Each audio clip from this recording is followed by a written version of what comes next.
As children return to school remotely or in person, there is a growing concern about their mental and emotional health. Last May, 29% of parents surveyed said their child was experiencing harm to their emotional or mental health because of social distancing and closures. For our School Matters series, Meg Oliver spoke to a New Jersey family struggling with the changes. Did you ever feel like you were depressed? A few times. 11-year-old Rocco Testa will be a sixth grader in Little Falls, New Jersey this fall. Over the last few months, like many kids, the pandemic took a toll on his mental health. It was just me being angry at the world and everything because of COVID and stuff. You were angry at the world? Mm-hmm. How did that feel? It just felt like I just wanted to punch something. Rocco has ADHD and some learning difficulties, which made virtual school challenging. As his grades slipped, he began lashing out. Gina Testa is his mom. Did you recognize Rocco anymore? No. It got that bad? It got that bad. Virtual learning has been a huge, huge blow to him, to his academics and his mental health. And not having the support and the teachers there to help him has been just detrimental. Rocco, who has type 1 diabetes, is now dealing with depression and anxiety. How hard is that for a mother to see her 11-year-old depressed? It's unspeakable.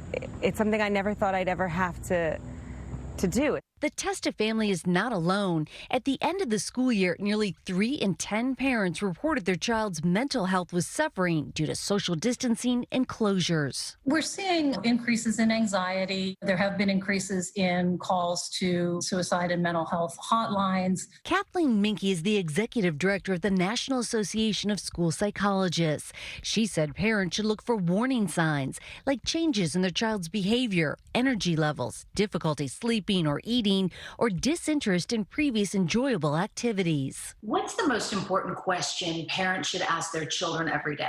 How are you doing? What happened today that was good for you? And really giving kids the space to say what they want to say. Minke said it's not just the pandemic currently affecting kids' mental health. There are problems with racism and violence. And so you really have a piling up of stressors for many, many kids. Why is it so important to train about children's mental health before you go back? If the student is not in a good place socially, emotionally, they're not going to be able to learn. Nikki Wong Xing is a guidance counselor in the school district of Philadelphia. How bad did it get for some of your students in terms of their mental health issues last spring? What I saw happen a lot is this feeling of isolation, some stress too. There were family members that lost their job. And then some of the kids with things that were happening with the Black Lives Matter movement and George Floyd. And that's really hard because we weren't there to kind of help them through that process. The district launched a program called Healing Together. It focuses on 4 areas: social emotional learning, mental health and trauma, relationships and community, and adult wellness.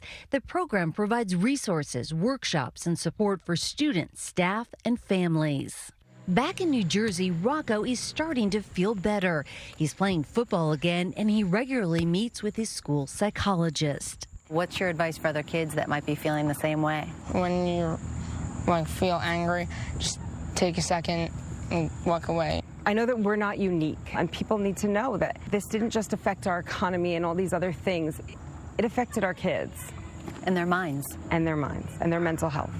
For CBS This Morning, Meg Oliver, Little Falls, New Jersey. Boy, you really feel for Rocco's mom there and for Rocco. And, and the hard part of this is there's stress on the parents, too, even before this. Yeah. Oh, yeah. You know, and everybody's feeling it. And everybody I talk to is feeling it. Yeah, we always talk about kids being resilient, but this is a really big test of that resilience. That's why I appreciate Rocco. Very cute kid, by the way. Very cute, Rocco, you are. And I appreciate Rocco and his family sharing this story publicly with everybody, because this is hard to talk about. And him saying what he said today will only help others.